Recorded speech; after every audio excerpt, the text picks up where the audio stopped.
Spent the day working here at our 6-acre site. This is our 13-year-old food forest, and there are a lot of novel plant relationships that have been set in motion that are, some of them are 8 years old, 10, 13 years old, and so there's a lot of information that I can be learning from this landscape about how plants interact. In other words, how functional are some of these experimental guilds, these polycultures, multiple plant interactions. Do they work? Do they support each other? Is there good mutualism?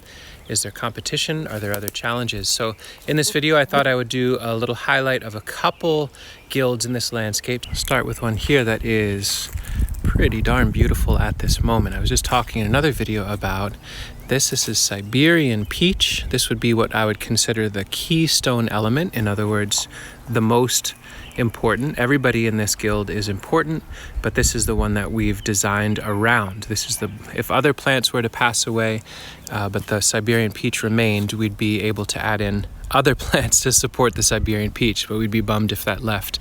So that's the keystone. And in this orientation, I'm standing to the south of this, so that is the northernmost element. There is a telephone pole here, a power pole.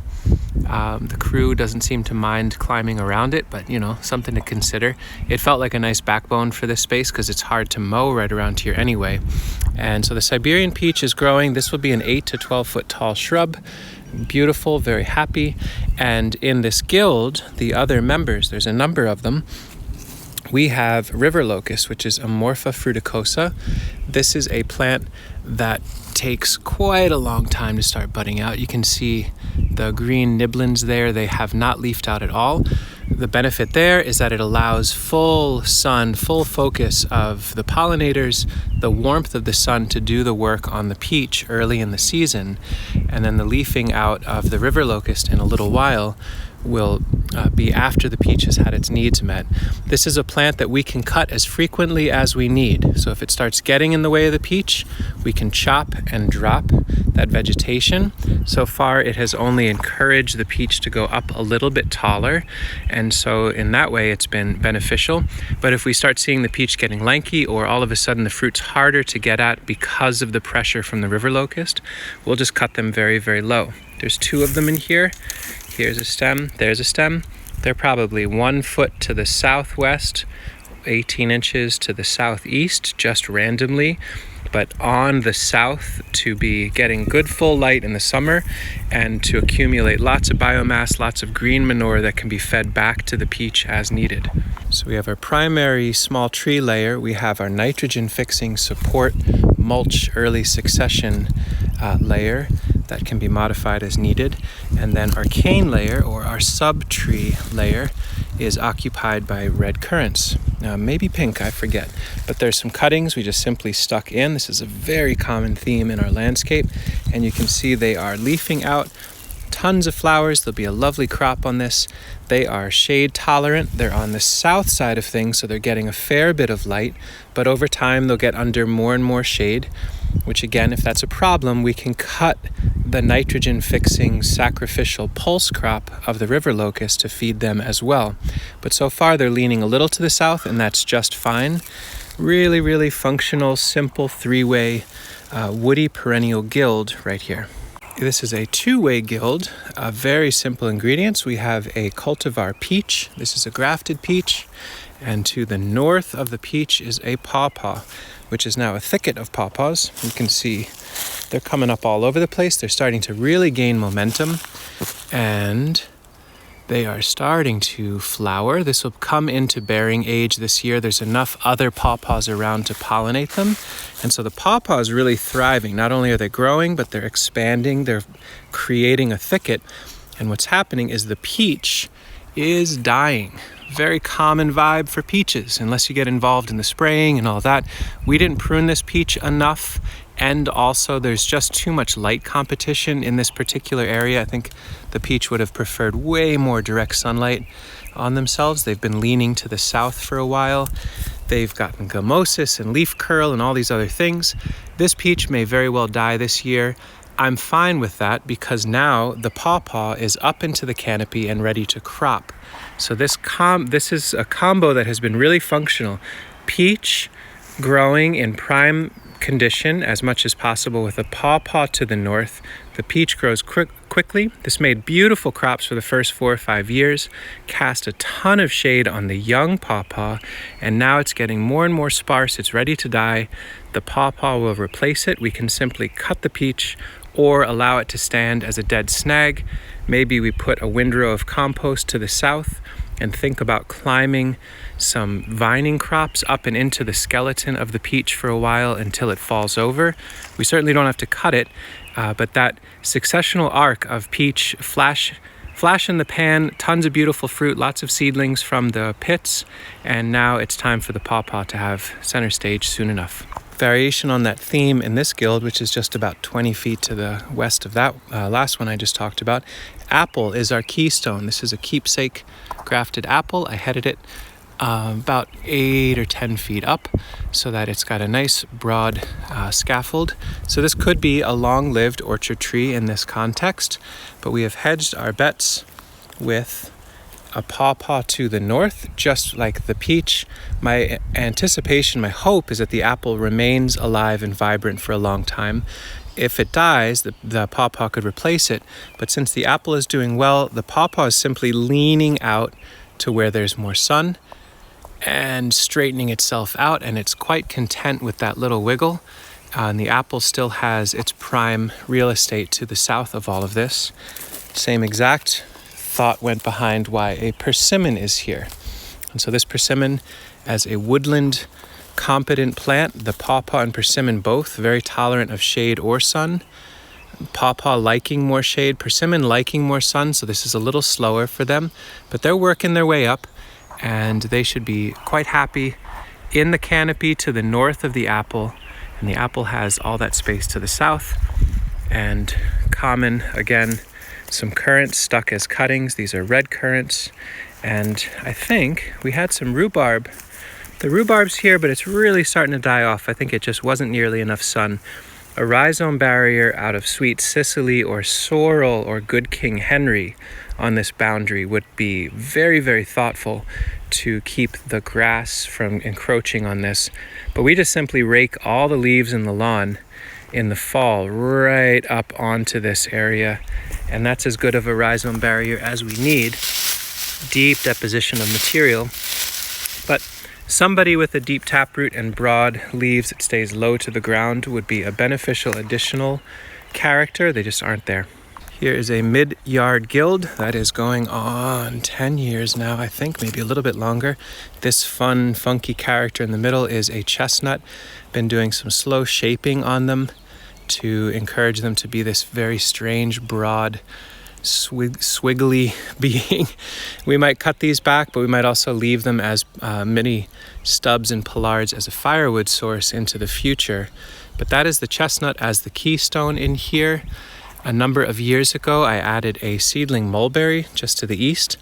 And so the mulberry grew very, very quickly up into the canopy, and it has the ability to lean out here to the east. This rains down fruit midsummer, which is awesome. Some point sooner than later, maybe this whole stem should be cut out, or some sort of pollarding act would benefit the chestnut if the mulberry was cut. But the chestnut just leaning, finding its own little gaps in there, nobody seems to be complaining. So a chestnut with a mulberry very near it seems to be functional. And to the north of all of them, by just a little bit, is an English walnut, Carpathian walnut, which is under really strong pressure to get itself up and through the canopy. These trees in general seem to like to be a little bit more broad and low, but they can also be woodland trees. And so in this case, the Carpathian is being encouraged through light competition to work its way up and above and be more like a timber tree in the long run. And since its crop drops on the ground and the husk pops off, I'm completely fine with that being as tall and lanky as it ever wants to be, because we just pick the nuts up off the ground. So we've got mulberry, chestnut, and English walnut in a little island in the middle of the yard. And you can see the legacy tufts of garlic that were planted around the chestnut early on to keep the voles away. They have naturalized, and that is the active ground cover along with Turkish rocket to the west. And that is functional and easy. In fact, the Turkish rockets dotted all through here. Garlic, mustard, all of those are compatible underneath these plants. This is a very stable guild that should last quite a while. Just to the west of my mother's home here is an incredibly complex guild, although it doesn't look that complex, but if we dig in and unpack what's happening in here, there is a lot. The original keystone was this peach tree. We added a pawpaw, like I mentioned before, just to the north, well, a little to the north and west. The pawpaw is slowly coming into its own. It's just about as tall as me now. It probably will make some fruit next year. This peach looks as though it has a little life and vigor left in it, maybe another crop or two, but same arc of the peach will most likely pass away and be replaced with the pawpaw.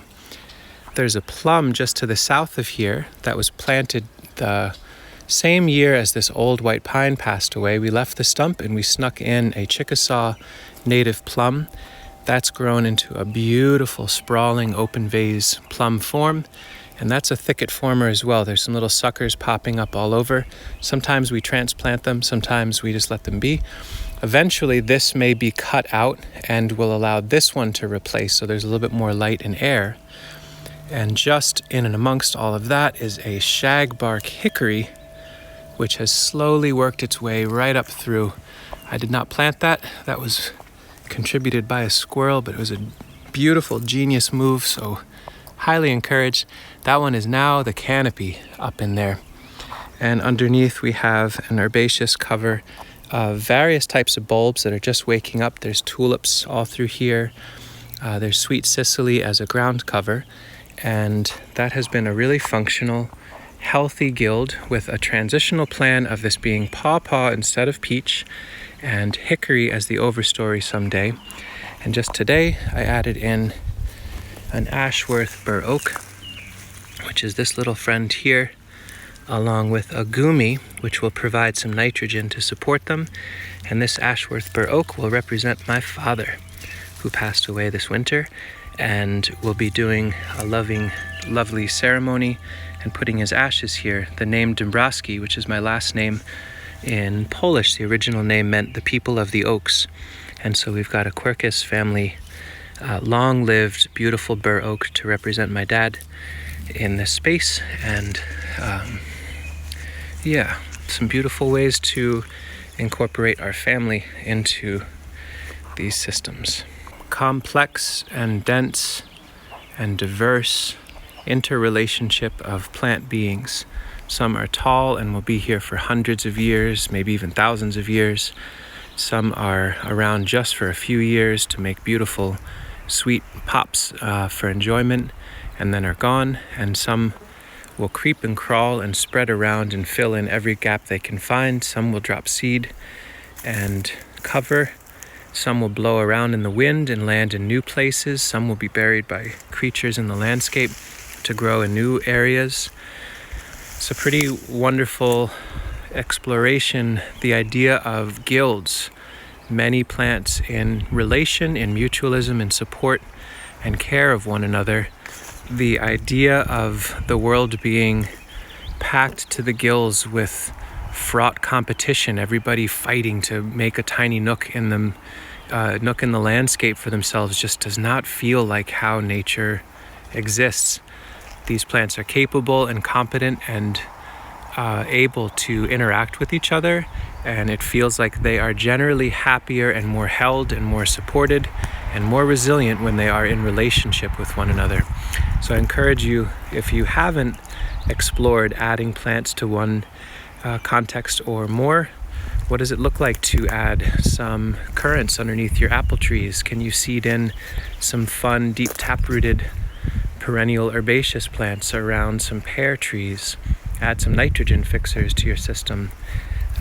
Add in trees that represent people you care about, animals you care about, ideas you care about. Let's add diversity and resilience to wherever we live. Thanks for watching.